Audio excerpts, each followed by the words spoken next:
Hey, good morning. So we're 2 weeks away, less than 2 weeks away from the trip to Sawtooth, and I'm shaking down my pack. Probably do this a couple more times before we go. At least probably once here, and then another one once we get to Idaho before we actually hit the trail. Sitting out here in my driveway, thought it'd be kind of cool to come out and make a video. My neighbor decided to come home and sit in his garage and play really shitty music, so we'll see how it goes. But anyway, this is my gear. So I've got everything laid out. I kind of like to do this anyway, just to see it all. I'll start over here with the items that I'm going to be wearing and or carrying. Obviously, you know, my clothes are not there, but my boots are Keen Targhees. I think that's how you pronounce it, Targhee 2s. I recently had a situation where they started to kind of split, and I contacted Keen, and they told me about a glue that I could use. I've got a couple of them taken care of, and it seemed to work pretty well. So hopefully they're going to continue to hold up out on the trail. So far they've probably got about 200 miles on them. They fit really well. They're broken in. I'm a big fan of them, so I don't want to swap them out unless I absolutely have to. But moving on, hiking poles are Cabela's. I bought them for like 20 bucks. They've been pretty light. They've been doing all right. I have a hard time spending 100 bucks on hiking poles, so I always carry a knife. I've got glasses, just cheap sunglasses with a neck strap. I carry a watch, carry a bandana. I got a Columbia floppy hat just to keep the rain off or the sun or whatever. Doesn't look like where we're going to be there's a whole lot of tree coverage, so I'm taking a little extra precautions than what I normally would if I was just hiking in Georgia. So raincoat. This is just a lightweight rain jacket from Columbia.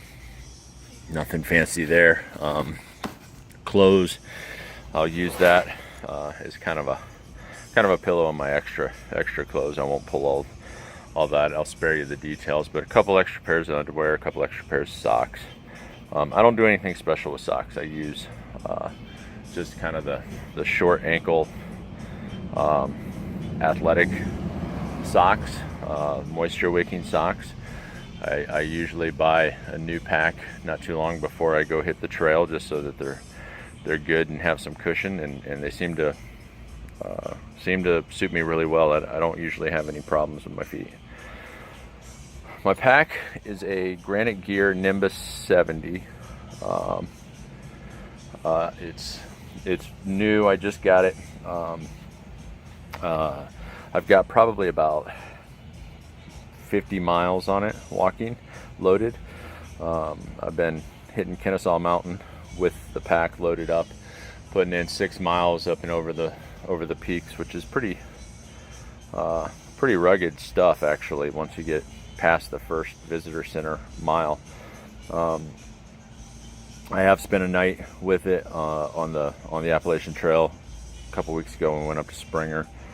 I'm super pleased with it. It took a little bit to get it kind of adjusted and get the feel for how to wear it and where to wear it, but once I did, I'm really happy with it. Sleeping bag, it's just an REI 30-degree bag, nothing fancy there. I don't know what the model is or anything. I bought it off a buddy of mine. I've got a liner that I picked up, nothing too crazy. The nights are supposed to get down in the 30s, so my bag should be okay, but I wanted to get a liner just for a little extra if I needed it. Moving on, my tent is an REI half dome. Regular poles. I swapped out the stakes for these Groundhog Minis. They're a little bit lighter, a little bit more compact, and I don't know, for some reason I just think they're kind of cool. I had a problem with my tent poles on my last trip out, and they started to crack on the end. So I bought a $7 tube cutter from Home Depot and cut it down about a ½ inch and tested it out, put it all back together, and we're good to go there. So I bought the tent used, and I think it was, you can see from the X, I think it was an REI garage sale. I've been out several nights in it, had some weather in it, nothing too severe, but I'm really happy with it. So sleeping pad is a Cirrus, REI Cirrus, inflatable. It's got the built-in pump. I just bought these. They are Instant Camp inflatable pillows. So I'm a big dude and I'm a side sleeper, so I have a lot of problems with my shoulders when I go out, because sleeping on the ground and then just getting my head at the right angle and everything is really difficult. And so I will invest in those. These are like 2.5 ounces each, and they inflate pretty big. I'm actually excited to give them a try. So I'm taking 2 of them, so I don't give a shit. It's extra weight. Some people would turn their nose up. I don't really care. I got an REI Flex Light that my friend Jeanette loaned me. I've never used one on a trip, but being out there for as long as we are, you know, and like I said, I'm a big dude. I have problems with my back at times, and sitting down on the ground is can kind of make that worse. So I wanted to try something.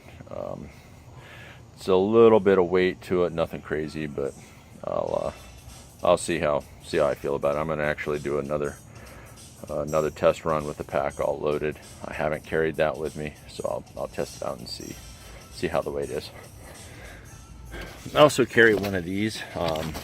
It's kind of like one of those egg crate style mats, but it's a real little one just for a sitting pad. It's convenient. It's handy for on the trail, just plopping it out and sitting down on the ground without getting wet or dirty or whatever. Fire blanket. I'm on the fence about that. So in Sawtooth, they have much fire restrictions. I'm not even entirely sure if I can have a campfire this time of year. There's some language around it that I wasn't entirely clear on, so I reached out to the Forestry Service to see if they could clarify for me, but I haven't heard back from them yet. Regardless, if we use a fire in the Sawtooth, then you have to have either a fire blanket or a fire pan to put the fire on. That thing's kind of heavy, and it's like a 3 by 3, 3 foot by 3 foot, like fiberglass cloth, basically, is kind of what it is. And I'm not sure I want to deal with the weight. Moving on, toiletries, enough said.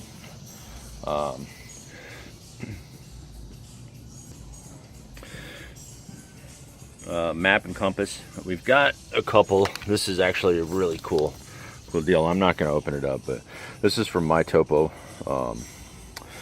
Jay actually plotted out the map. What we did, this is a pretty cool thing. I'll put some links in the description on it. We used Caltopo.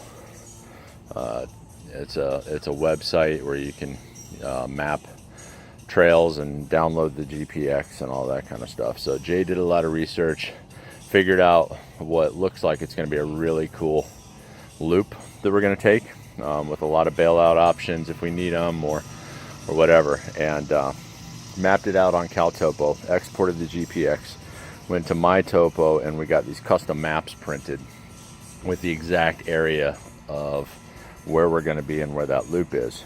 I had 2 of them done up. I've got one of them with our route marked on it, and one of them that has no route marked on it, but you can still see the trails.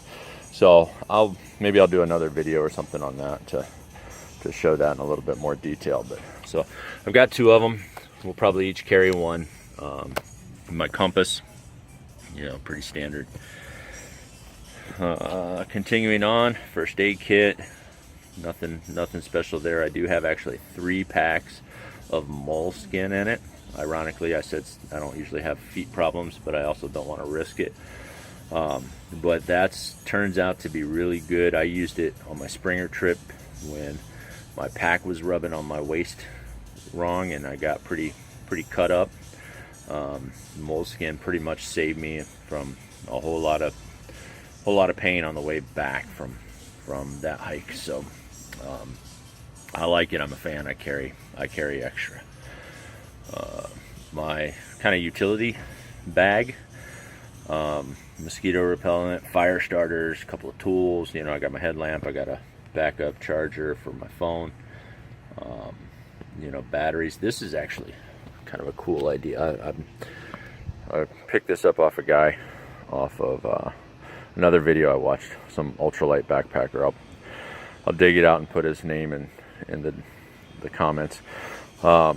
What he did is he took rubber bands and he put them on his new batteries, because you know, you always end up with batteries floating around and you never know if they've been used or not used or what the life of them is. So he took rubber bands, put them on his new batteries, so he knew which ones were which, and I thought that was a cool idea. So my backup batteries for my headlamp are there, and rubber banded black diamond headlamp. I think this one's like 200 lumens or something like that. I really like the black diamonds. The only issue I've got with this one is I don't remember where I got that or how I came across it, but it turns out black's not the best color for that kind of stuff out in the woods, because it's easy to lose.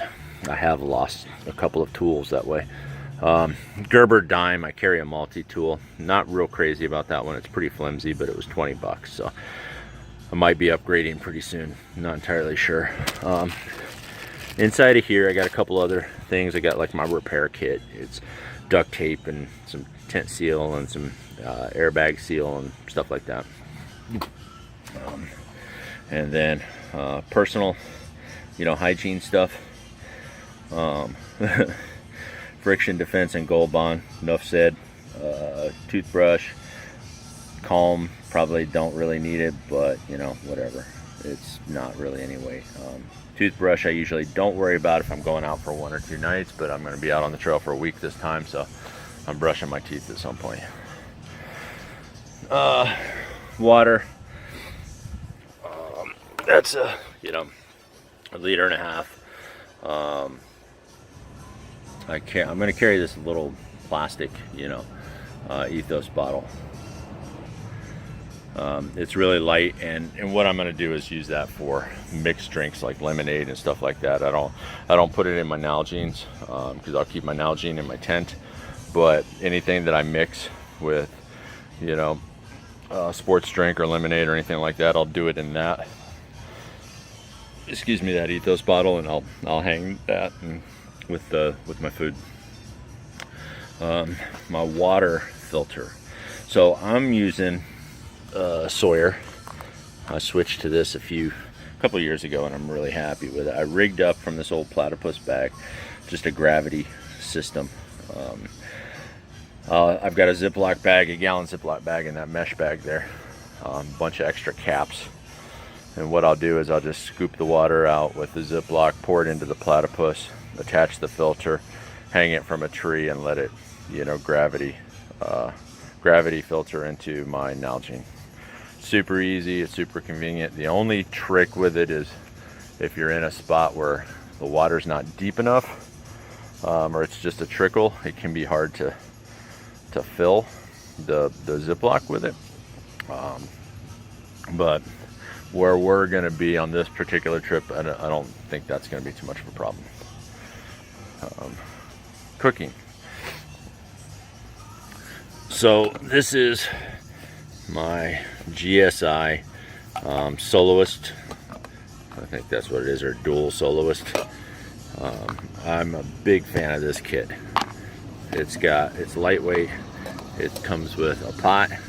It comes with a cup that can be used for whatever, insulated and with the top, so that's usually my coffee in the morning, or you know, ramen on the trail or whatever. Cooking pot, and then this little insulated bowl, which is awesome for, you know, oatmeal, sides, whatever. It all stacks up really nice. I use an aluminum spork. It's really light. Fuel, obviously. For this trip, we're both taking our MSR Whisperlites.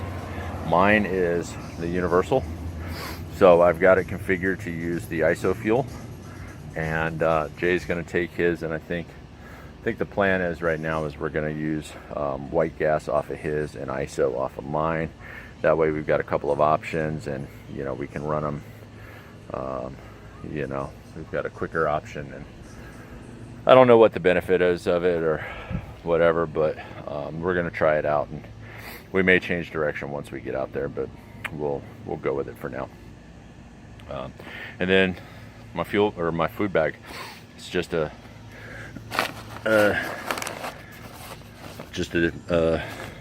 regular bag.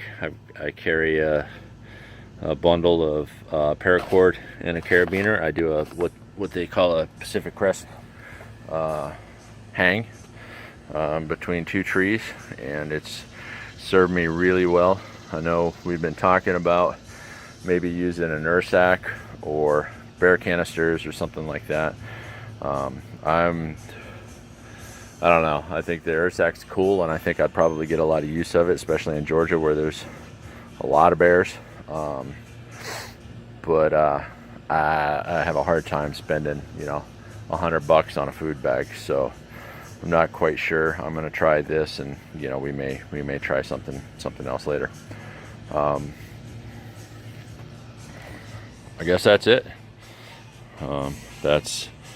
That's what I'm taking. At least that's the plan right now, and I'm going to load it all up and at some point, and we'll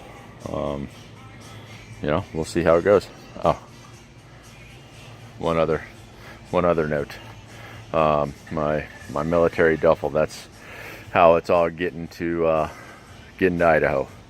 So rather than putting it all in the backpack and having straps and everything hang out, and the possibility of TSA wanting to go through it all, I'm just going to shove everything into that bag so that they can go through it and throw it back in easy if needed, and that's it. So there we go.